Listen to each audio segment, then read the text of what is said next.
सभी मसीह भाई बहनों को प्यार भरी जय मसीह की।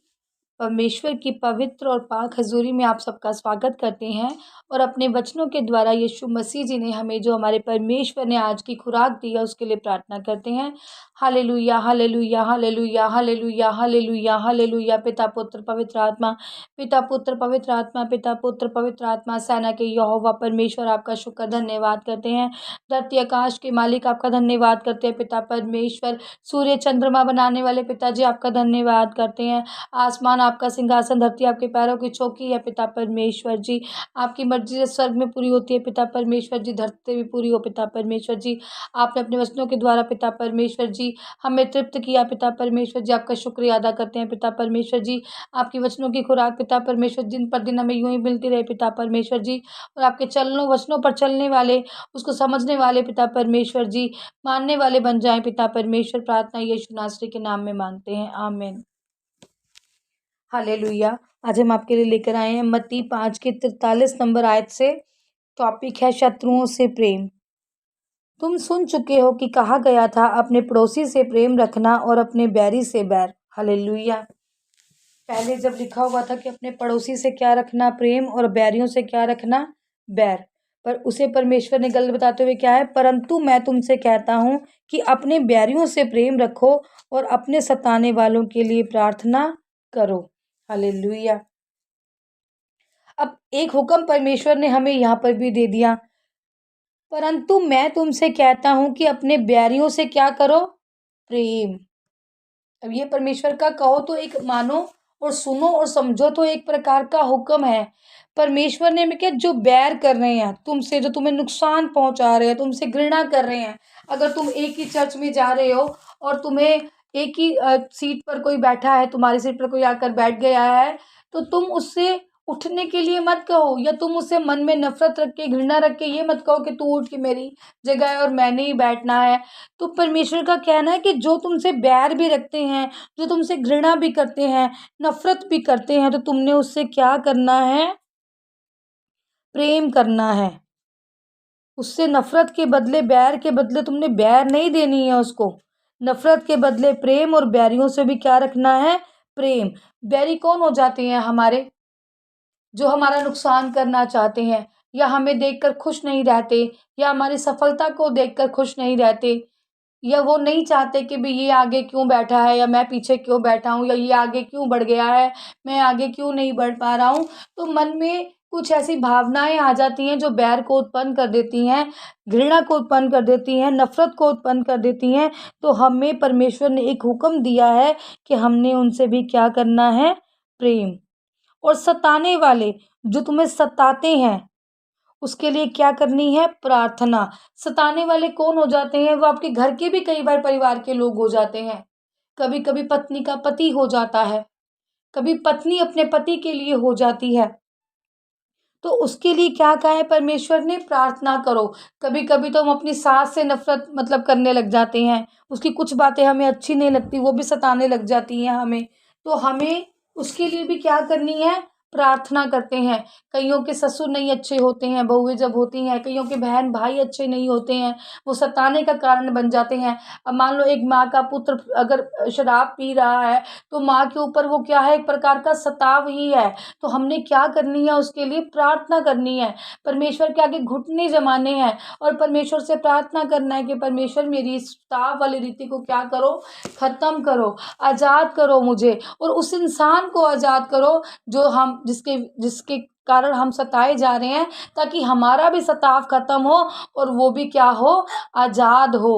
उसके लिए प्रार्थना करो, परमेश्वर ने कहा है। ये हुक्म है परमेश्वर के, जो हमें परमेश्वर ने कहे हैं कि बैरियों से प्रेम रखो और सताने वालों के लिए प्रार्थना करो। ये मत कहो कि उसने मुझे आज तंग किया तो मैंने उसको तंग ही करना है आगे से, बल्कि नर्म हो जाओ, दीन हो जाओ, घुटने टेक लो परमेश्वर के आगे और कहो, परमेश्वर इसको क्षमा कर, परमेश्वर इसे क्षमा कर, जो अनजान है, जिसको नहीं पता कि ये क्या कर रहा है। उसके लिए प्रार्थना करो कि वो जल्द से जल्द ठीक हो जाए, जिससे आपको भी खुशी मिले और आपके परमेश्वर को क्या मिले, महिमा। हालेलुया। जिससे तुम अपने स्वर्गीय पिता की संतान ठहरोगे, क्योंकि वह बुरे भले और बुरे दोनों पर अपना सूर्य उदय करता है और धर्मी और अधर्मी दोनों पर मेघ बरसाता है। हालेलुया। मेरे कितना सुंदर परमेश्वर ने ज़ाहिर किया है कि जो मान लो कि जो बुरे होते हैं, अब जैसे मान लो एक जगह पर मैं खड़ी हूँ, एक जगह पर बुरा इंसान खड़ा है, एक जगह पर बुरा इंसान खड़ा है और बारिश हो रही है, तो बारिश क्या हो रही है? दोनों पर हो रही है। परमेश्वर ये नहीं देख रहे कि वो गर्मी, बहुत गर्मी है तो इसको मैं, जो मैं धर्मी है उसको जल बरसा के मैं राहत दूं। परमेश्वर जहाँ अधर्मी खड़ा है, जहाँ बैरी खड़ा है, परमेश्वर उस पर भी क्या कर रहे हैं? अपना मेघ बरसा रहे हैं। और सर्दी की जो धूप है वो भी धर्मी और अधर्मी दोनों पर दे रहे हैं। अपना प्रकाश परमेश्वर ने दोनों पर दिखाया है। ना परमेश्वर ने धर्मी को चुना है कि मैंने सिर्फ धर्मी के से ही प्रेम करना है, या मैंने धर्मी पर ही जल बरसाना है, धर्मी पर ही छाया करनी है, धर्मी पर ही ठंडा जल पानी का बरसाना है, और धरती जो धर्मी है उसको ही सूर्य का प्रकाश देना है। ऐसा परमेश्वर ने कोई शर्त नहीं रखी। प्रिय भाइयों और बहनों, जब परमेश्वर ने कोई फर्क नहीं रखा तो हम तो परमेश्वर के स्वरूप ही बनाए हुए इंसान हैं। हम कैसे किसी से बैर रख सकते हैं? हम कौन होते हैं धर्म और अधर्म का न्याय करने वाले? हम कौन होते हैं? हमें परमेश्वर ने जो आज्ञा दे दी, हमारा फर्ज बनता है कि हम चलें। जैसे हमारे माँ बाप ने हमें पैदा किया, हमें जन्म दिया, और जब एक बच्चा होता है छोटा तो माँ बाप सिखाते हैं कि मेरी आज्ञाओं का पालन करो। माता पिता कहते हैं कि मैं ये काम गलत है बेटे, नहीं करना। तो कैसे माँ अपने बच्चों को सिखाती है, कैसे एक पिता अपने बच्चों को सिखाता है कि गलत रीति को गलत तरीके से नहीं अपनाना, ऐसे ही हमारा स्वर्गीय पिता जिसने हमें बनाकर भेजा है, उसने भी कुछ आज्ञाएं हमें दी हैं। कितनी सुंदर उसने कहा है कि जो तुमसे बैर रखते हैं उससे प्रेम करो। मुश्किल है पर नामुमकिन नहीं।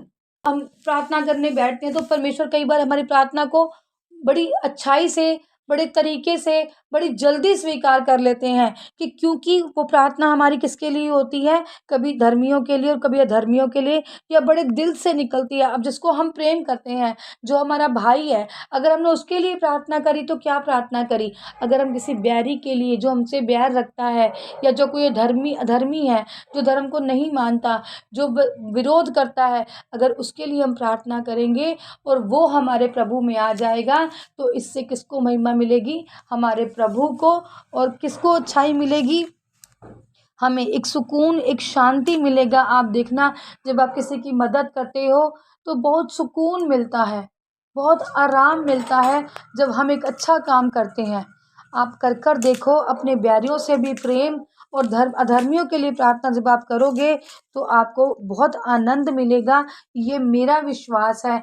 आज अपने शत्रु के लिए बैठकर प्रार्थना करना, आज एक शत्रु के लिए मैं कह रही हूँ, उसके लिए प्रेम जगाना, देखना आपको कितना रिलैक्स मिलेगा, कितना परमेश्वर आपको शांति देंगे।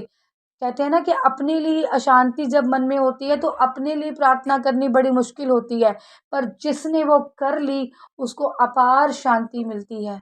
हालेलुया। परमेश्वर आपको इन वचनों के द्वारा ब्लेस करे, परमेश्वर आपको छुए। मैं प्रार्थना करती हूँ, खुदावंदा हमें सिखाओ पिता परमेश्वर जी। आसान नहीं है पिता परमेश्वर जी, पर मैं हर किसी के लिए प्रार्थना करती हूँ खुदावंदा जी। हर एक जन आपके वचन से पिता परमेश्वर जी बदल जाए, उनके हृदय बदले पिता परमेश्वर जी। वो अपने पिता परमेश्वर जी शत्रुओं के लिए प्रार्थना करें पिता परमेश्वर जी, अधर्मियों के लिए प्रार्थना करें, जो आपके नाम को नहीं जानते हैं उनके लिए भी वो प्रार्थना करें, ताकि प्रभु के नाम को जानने लगे पिता परमेश्वर जी। क्योंकि इसी रीति से आप हमें चलना सिखा रहे हो, आपके वचन हमें चलना सिखा रहे हैं पिता परमेश्वर जी। इसी रीति से हम आपके वचनों पर बने रहें, आप पर कृपा हमारी बनी रहे। प्रार्थना यीशु नासरी के जीते नाम में मांगते हैं। आमीन, आमीन और आमीन।